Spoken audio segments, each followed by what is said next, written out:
আমি শ্রী দীনেশ আচার্য।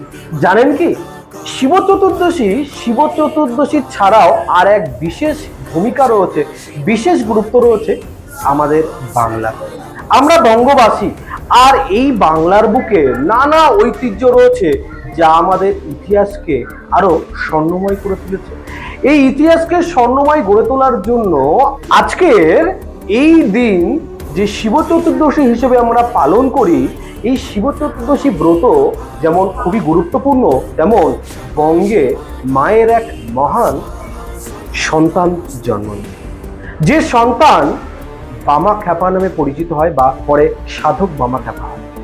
বাংলা ছাড়া বাংলার বাইরেও যার বিশেষ গৌরব রয়েছে, কারণ তিনি তারাপীঠের তারামাকে নিষ্ঠার সঙ্গে প্রতিষ্ঠিত করে এবং বামা খ্যাপার নামেই কিন্তু আজ বাংলা বিশেষভাবে খ্যাত।